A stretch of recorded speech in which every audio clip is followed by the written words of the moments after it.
force field analysis. It was something that I kind of got involved in the 90s, a long time ago now.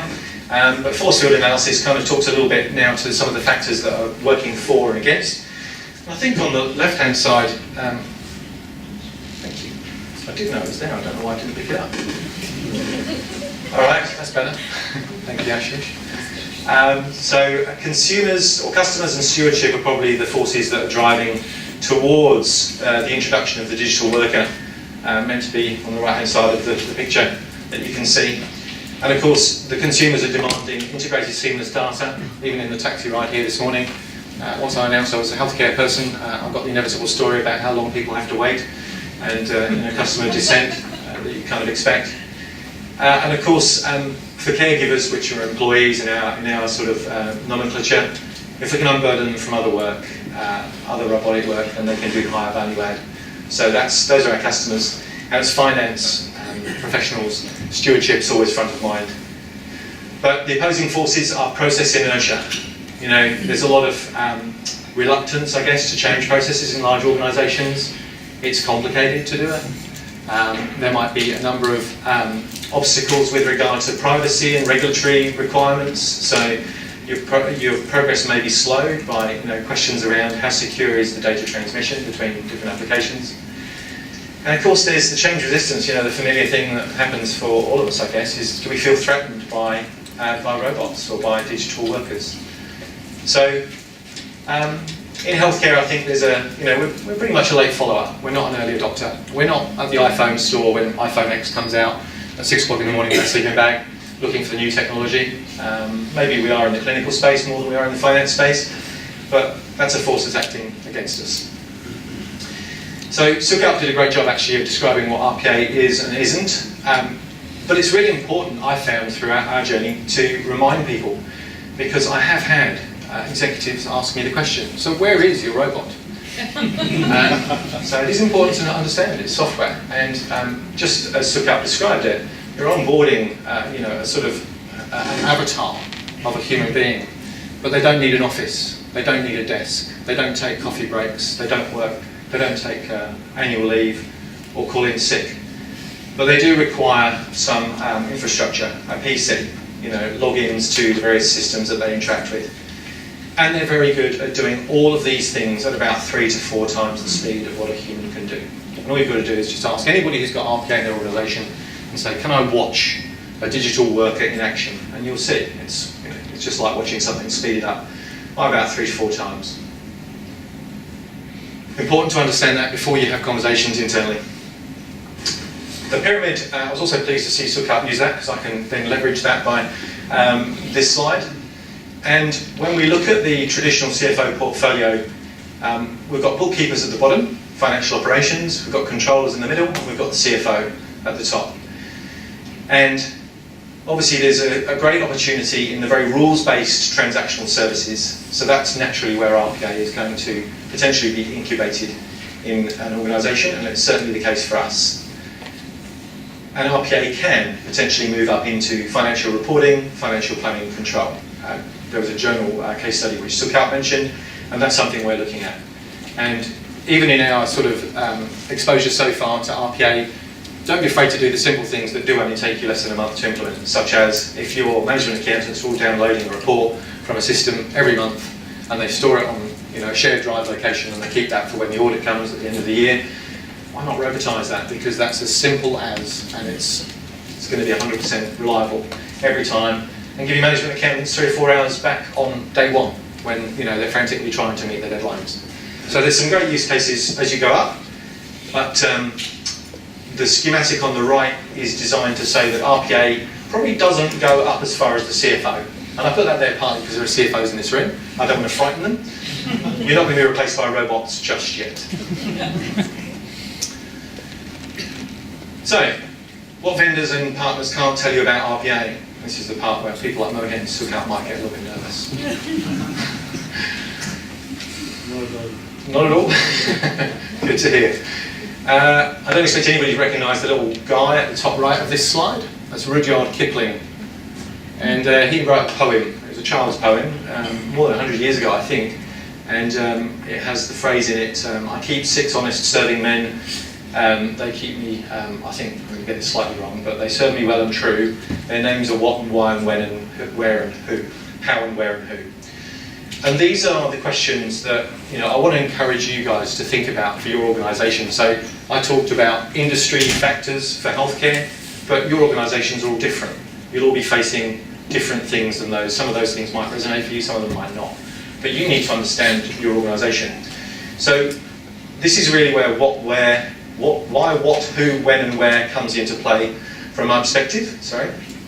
And you might be able to see there's a very transparent how in there. So how is something that RPA vendors and deployment partners can help with, but I think it's important to recognise that it's our accountability in the finance community at least to think about these questions.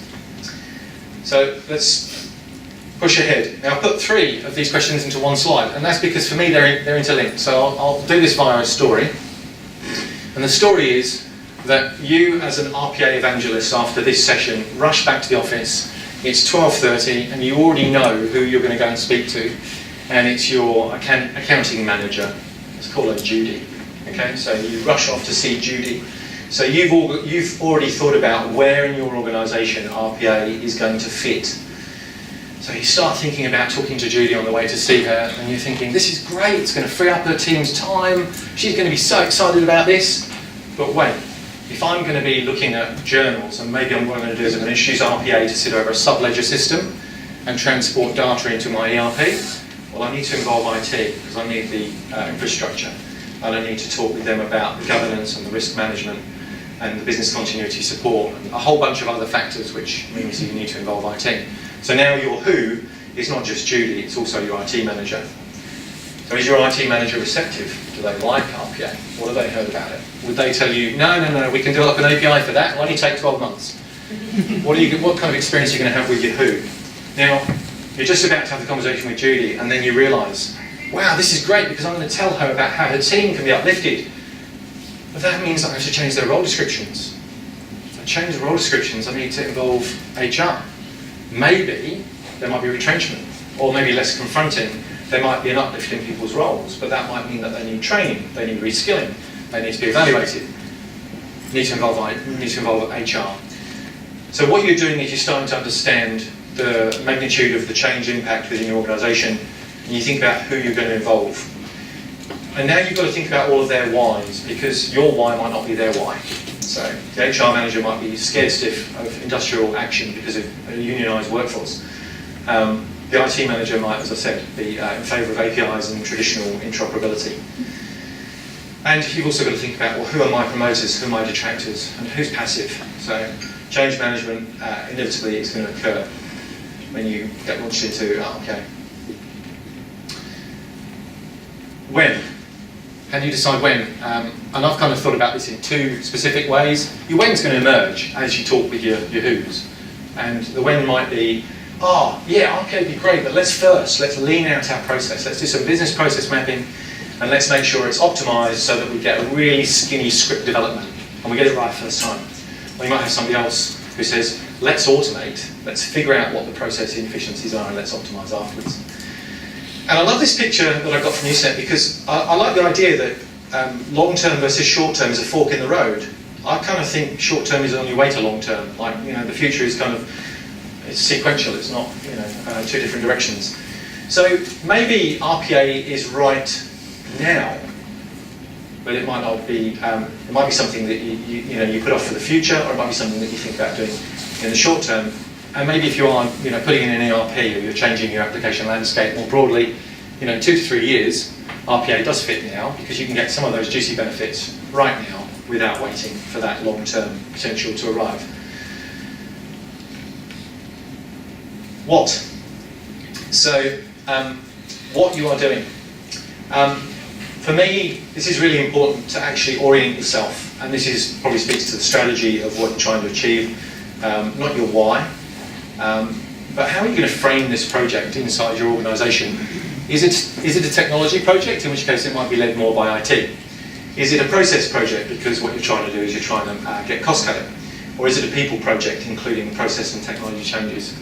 And I think, from my perspective at least, I lean heavily on the third version. I think it's a people project.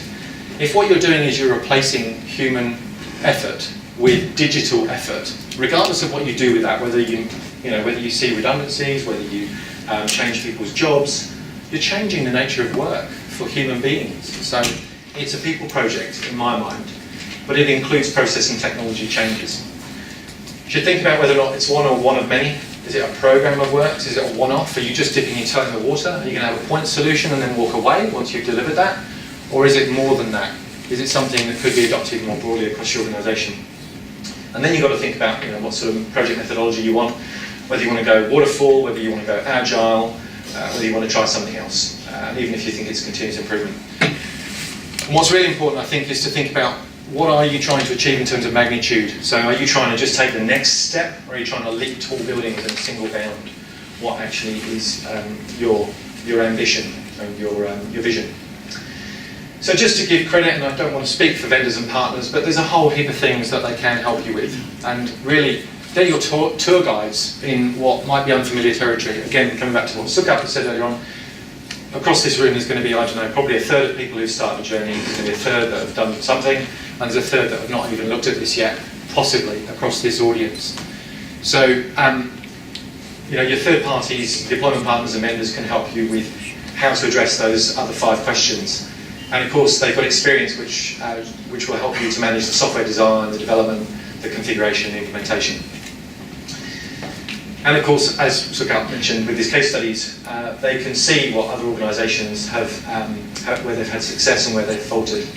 And they can talk to you about how to build in-house capability, centres of excellence, whatever it happens to be for your organisation, whatever you prefer.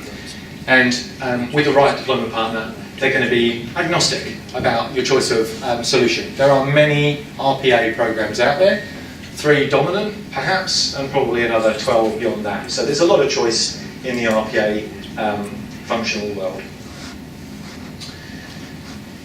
Key from my perspective, when you do engage inevitably with your third parties, a bit like your who's internally in your organisation, make sure that you know who is capable and has the capacity to do what, because you're involving a bunch of people. And if you don't keep a hold on that, something may well fall by the wayside, or you may encounter issues which you could have avoided if you'd thought through where the capacity and where the capability sits in this sort of project environment that you create. So now a little bit about St John of God and what we actually achieved. So overall, we achieved a massive reduction in the amount of manual work. 30%, so sorry, just to go back a step, we implemented in our accounts receivable team, and we looked at 2 functions within accounts receivable, one of which was creating the bill and sending that to our customers. Some of you will probably be familiar with the Eclipse system, the interaction mechanism. So raising and claiming through Eclipse is one of the things that we do. And the other part of the value chain that we addressed was at the end, which is we've got the money in the bank account, now let's go and have a look at the bank account and go back to our billing system to acquit the bills as the receipts come in, which obviously creates the reconciliation process, and a very robust one at that. So having implemented that across our accounts receivable function, we saw a 30% reduction in work, and we saw a net reduction in cost of 22%, which is amazing. You don't see many projects that can deliver that kind of reduction. So absolutely fantastic from a perspective of what we've achieved. When I look back and think about what I do differently, I like to compare what we were expecting before we started our journey, which is the business case kind of extract, if you like, on the left-hand side. And then there were some unexpected outcomes that came with the journey looking back. So while we started out by saying we'd reduce costs, we actually eliminated more costs than we expected. But we did spend more on the project. And some of that is because we were doing RPA for the first time. So there's some of those costs that won't be repeated. Setting up some of your infrastructure.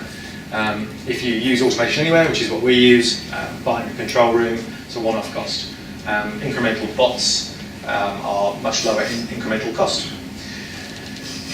We increased our reliance on technology, which impacted on our business continuity plan. So when you've got 25 people in an AR team, and the system goes down for a day, 25 people are available to do mad keying the next day. You can even bring them in at night, or at the weekend if you want to try and catch up. And if cash flow is important to you, that might be something you decide to do. What happens when you've only got a much smaller team? So your resilience is lower to an event. So you have to think about what's your business continuity plan. And your stakeholders will ask you questions like that. So coming back to your who and understanding, if you do take the journey, you need to think these things through. I may have done something there. Oh, yeah, go back. We didn't optimize first with our processes. In fact, through the journey, one of the things that was very apparent was we were actually discovering what our business processes were. So I'm sure that there's a whole bunch of people who will nod emphatically when I say, does your organisation have every process mapped? Yeah, good, yeah, shaking of heads. We didn't either. But we did map them through the process of the RPA journey. And now we can see that there are opportunities to improve the scripts and improve the RPA, so as to get even more efficiencies later on down the track. We thought that we were taking a bit more control of our IT architecture or our technology, but actually what we did was we introduced a competing technology, and this is why I spoke about, what's your IT leadership thinking about RPA? How would they prefer to proceed? And we've increased our reliance on supporting technology. So it's great if you're relying on Excel. Excel is pretty robust and reliable. But what happens if you're using, an ERP? What happens if you're using BI reports? What happens if you're using a browser-based delivery system? There's a whole bunch of, underlying things that RPA relies upon. And the great thing about humans is that when they experience those problems, they reboot their PC or they call up the service desk. But a robot just throws its hands in the air and says, no, not going any further. So you do need to pay attention, and that's why I think they have performance appraisals in one of your clients. And rather surprising to me, I kind of like, I was one of the front leaders, if you like, at the start of this journey. I was thinking, it'd be great to get rid of all the mundane, tedious, boring, repetitive work. That'd be super. And then I was surprised to find that 20% of the people that we did that with were complaining at the end, which was surprising, because they actually said, I like boring. I like mundane. It's easy. I can come in the morning, coffee hasn't really kicked in yet. I'll do all that boring crap. So don't underestimate the impact that it has on people. Say again? Sorry. So those are some of our learnings, and I'm going to go this way and then I'm going to go back a slide because I've probably decided these are in the wrong order. I use a stop, start and continue model to think about what I do differently in the future. I think the key things that I'd want to stop doing next time around is underestimating change resistance, which is why I talked about who so much. So important. Comes back to why I think it's a people project more than it is a technology project. And don't underestimate the change impact, personal, operational and cultural. There is a huge amount of visibility created by implementing RPA on your processes. And people start to run a little bit. They're scared because now their process has been revealed as being quite suboptimal. And then some people will feel that there's blame coming after that. Why did you allow it to get like that? So the transparency, the auditability, there's a whole bunch of stuff which actually has a pretty phenomenal impact on people. And it's important to consider all of that as you start your journey. I'd like to do more with business process mapping up front, because what happened for me was my business case was a bit off. Because I didn't have my processes mapped at the start down to keystroke level of detail, I was continually re-scripting. So that re-scripting takes time, takes money, and it's frustrating, right? Because it's you're further and further away from the benefits, which is what you want to get to at the end. So getting down to a keystroke level of detail up front helps make the business case more robust and means that you'll allow sufficient time, effort and dollars for the overall project. And for me, with 95 robotised tasks per week and about 9 digital workers, I do find myself looking backwards and thinking not everything was born equal. So one process I picked might have taken 20% of the costs and yielded 5% of the benefits. Another one might have taken 25% of the costs but yielded 40% of the benefits. So next time around I'd probably think about where my process tipping points are in terms of my payback or my ROI and be a little bit more selective about what processes I pick. And understanding what success looks like and how it be measured is important. Certainly one of my reflections. We thought that success looked like delivering the NPV and the payback on the business case. But actually what it needed to look like was evidence in our system of record that the automation was doing what it said it does, and we can do that. We can show that. And then I just continue to do things that worked well for us. So using third-party experiences to help you with how. Make sure that whoever you pick, you can work effectively across gaps in time and geography, because I work in Perth. My deployment partner was based in Sydney. But we did what we could to bridge the gaps in time and geography there, and I did the same thing again. I definitely lean on all your change champions in the organisation and find out who the people are that got the iPhones first, because they're likely to be them. Maybe you're the change champion, and maybe you need to help each other if you're here with your colleagues. Maybe take some of whatever excitement I've managed to generate with you back to the office and be that enthusiastic volunteer for change. It'll help everybody else with the journey. And do lead the change in alignment with your corporate values. For us, that's compassion, hospitality, respect, excellence, and justice. So we were very sensitive to the fact that people were having their jobs changed. Some people wouldn't have a job. There's now 9 digital workers in our organisation, and there's as many employees that left. So we wanted to be sensitive and use our corporate value framework and our mission discernment framework to ensure that we did things by them that was right.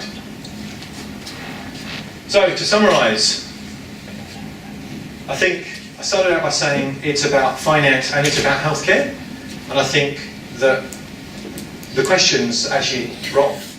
Healthcare isn't perfect or problematic, it is perfect and problematic. But that's going to depend on who you are and what you experience. You've all got different organisations, you all might have different perspectives to this. Second key message is vendors and third parties can't know your organisation as well as you do. And you need to know your organisation, because if you don't, there will be banana skins on your journey, or you're at least allowing there to be a higher risk that there will be.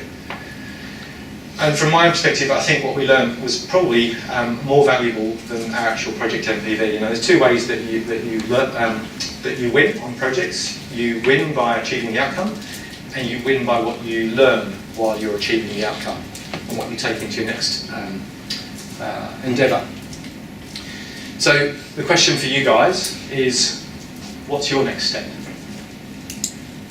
Just reflecting on our journey, this was the view about 2 years ago, when we could see what promised to be a blue sky and luxurious meadows.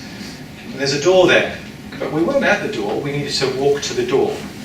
We're now at that door, and the difference for us now is we can see the whole landscape beyond, and we're just seeing what an amazing world of opportunities there is. So I encourage you to think about what your next step is on the way to the doorway or otherwise. Okay. So if I'm still on track for time, I can take questions. We're a little bit over, so I think Okay. I'm just going to run a Q&A session. Sure.